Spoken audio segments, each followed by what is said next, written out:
नमस्कार दोस्तों। जिस प्रकार DRDO defence research and development organisation ने भारत के लिए एक महत्वपूर्ण सफलता हासिल की है, कावेरी इंजन, जो पहले अस्थिर और कम एफिशिएंसी वाला था, अब नए डिजाइन और सुधारों के बाद अधिक स्टेबल और एफिशिएंट हो चुका है।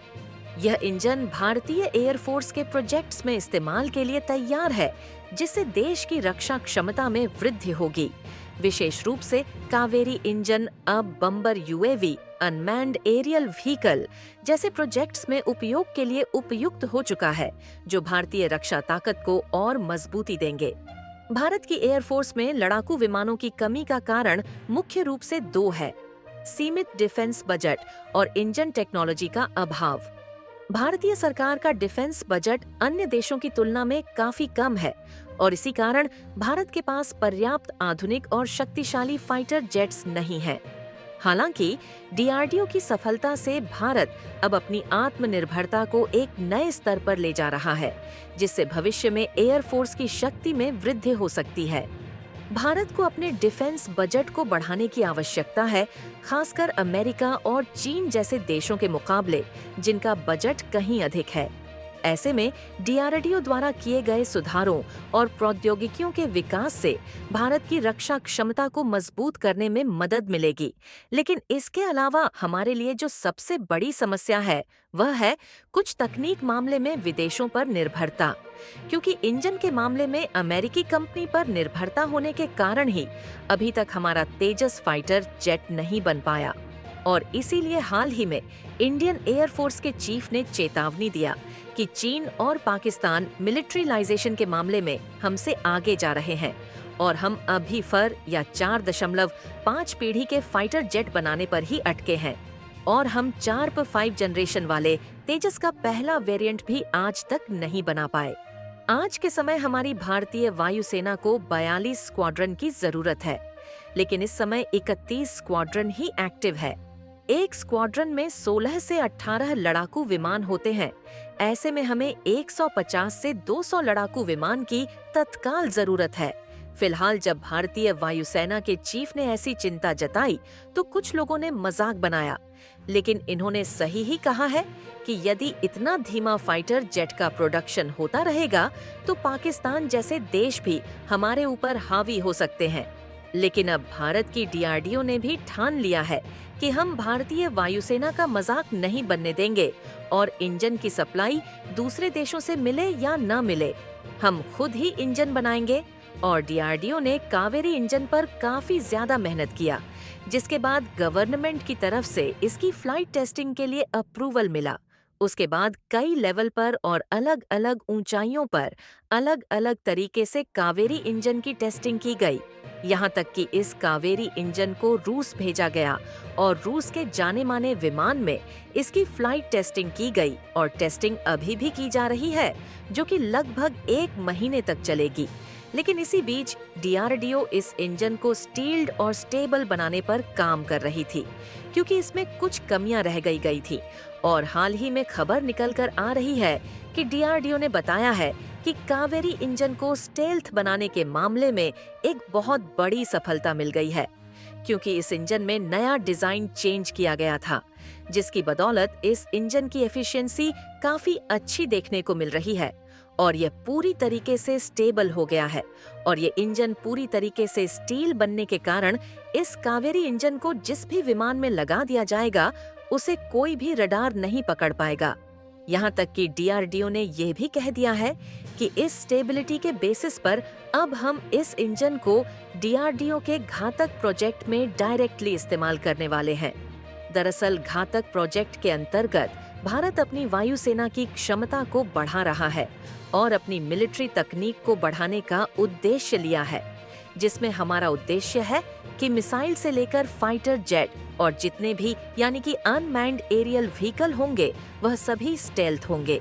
इसी में भारत 13 टन वाला आरएसपीए यानी कि rapid strike precision attack bomber UAV बनाने पर काम कर रहा था।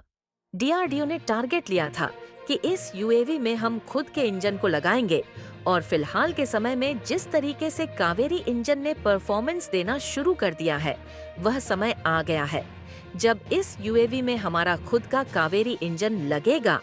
इस यूएवी का उपयोग बम बरसाने में किया जाता है।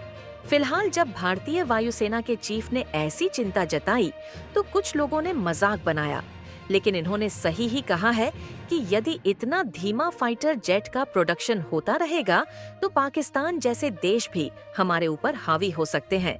लेकिन अब भारत की डीआरडीओ ने भी ठान लिया है कि हम भारतीय वायुसेना का मजाक नहीं बनने देंगे और इंजन की सप्लाई दूसरे देशों से मिले या न मिले, हम खुद ही इंजन बनाएंगे। और डीआरडीओ ने कावेरी इंजन पर काफी ज्यादा मेहनत किया, जिसके बाद गवर्नमेंट की तरफ से इसकी फ्लाइट टेस्टिंग के लिए अप्रूवल मिला।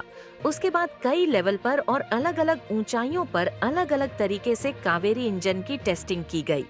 यहाँ तक कि इस कावेरी इंजन को रूस भेजा गया और रूस के जाने माने विमान में इसकी फ्लाइट टेस्टिंग की गई और टेस्टिंग अभी भी की जा रही है, जो कि लगभग 1 महीने तक चलेगी।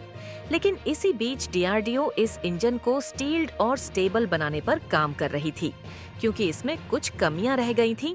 और हाल ही में खबर निकल कर आ रही है कि डीआरडीओ ने बताया है कि कावेरी इंजन को स्टेल्थ बनाने के मामले में एक बहुत बड़ी सफलता मिल गई है, क्योंकि इस इंजन में नया डिजाइन चेंज किया गया था, जिसकी बदौलत इस इंजन की एफिशिएंसी काफी अच्छी देखने को मिल रही है और यह पूरी तरीके से स्टेबल हो गया है। और ये इंजन पूरी तरीके से स्टील बनने के कारण इस कावेरी इंजन को जिस भी विमान में लगा दिया जाएगा उसे कोई भी रडार नहीं पकड़ पाएगा। यहाँ तक कि डीआरडीओ ने यह भी कह दिया है कि इस स्टेबिलिटी के बेसिस पर अब हम इस इंजन को डीआरडीओ के घातक प्रोजेक्ट में डायरेक्टली इस्तेमाल करने वाले हैं। दरअसल घातक प्रोजेक्ट के अंतर्गत भारत अपनी वायुसेना की क्षमता को बढ़ा रहा है और अपनी मिलिट्री तकनीक को बढ़ाने का उद्देश्य लिया है, जिसमें हमारा उद्देश्य है कि मिसाइल से लेकर फाइटर जेट और जितने भी यानी कि अनमैन्ड एरियल व्हीकल होंगे वह सभी स्टेल्थ होंगे। इसी में भारत 13 टन वाला RSPA यानी कि rapid strike precision attack bomber UAV बनाने पर काम कर रहा था। डीआरडीओ ने टारगेट लिया था कि इस यूएवी में हम खुद के इंजन को लगाएंगे और फिलहाल के समय में जिस तरीके से कावेरी इंजन ने परफॉर्मेंस देना शुरू कर दिया है, वह समय आ गया है जब इस यूएवी में हमारा खुद का कावेरी इंजन लगेगा। इस यूएवी का उपयोग बम बरसाने में किया जाता है। उदाहरण के लिए, अगर हमें दुश्मन के रणनीतिक ठिकानों जैसे पुलगोदाम एयरबेस और रडार स्टेशनों को नष्ट करना है तो खासकर इसका इस्तेमाल किया जा सकता है, क्योंकि यह बॉम्बर लंबी दूरी तक सटीक बमबारी करने की क्षमता रखता है। इसमें हैवी लोड उठाने की शक्ति है, जिससे बड़े पैमाने पर बमबारी आसान है और ये बॉम्बर स्पेशल ऑपरेशंस में सटीक और तेज हमला करने के मामले में एकदम आगे रहने वाला है, जिसमें न सिर्फ यह स्वदेशी तकनीक पर पूरी तरीके से रहेगा, बल्कि यह AI तकनीक से भी लैस रहेगा। और इतना ही नहीं, बल्कि एमका प्रोजेक्ट के अंतर्गत तेजस में लगने वाले इंजन को कावेरी 2.0 के तहत डीआरडीओ की लेबोरेटरी GTR 99 किलोन्यूटन का इंजन बनाने पर इसके बाद काम करने जा रही है। इसके बाद न सिर्फ हम कम बजट में अपनी वायुसेना की ताकत बढ़ा पाएंगे, बल्कि हमें किसी के सामने हाथ फैलाने की जरूरत भी नहीं पड़ेगी। फिलहाल आप लोग डीआरडीओ की सफलता से खुश हैं तो कमेंट बॉक्स में उन्हें बधाई जरूर दें। यह खबर भारतीय रक्षा क्षेत्र के लिए एक बहुत बड़ी उपलब्धि है। डीआरडीओ ने कावेरी इंजन को स्टेल्थ और स्थिर बनाने में बड़ी सफलता हासिल की है, जिससे भारत की वायुसेना की ताकत और स्वदेशी रक्षा तकनीक में वृद्धि होगी। अब यह इंजन न केवल भारतीय विमानों में उपयोग किया जाएगा, बल्कि भारतीय वायुसेना के घातक प्रोजेक्ट में भी महत्वपूर्ण भूमिका निभाएगा, खासकर यूएवी अनमैन्ड एरियल व्हीकल में। कावेरी इंजन की सफलता भारत को अपनी मिलिट्री क्षमता में आत्मनिर्भर बनाने की दिशा में एक महत्वपूर्ण कदम है। इसके साथ भारत अब कम बजट में अपनी वायुसेना को मजबूत करने में सक्षम होगा और किसी भी बाहरी सप्लाई पर निर्भर नहीं रहेगा। यह डीआरडीओ की तकनीकी सफलता के प्रतीक के रूप में देखा जा सकता है और यह देश की रक्षा ताकत को भी बढ़ाएगा। दोस्तों, ऐसी ही वीडियो को पाने के लिए चैनल को सब्सक्राइब करें। धन्यवाद।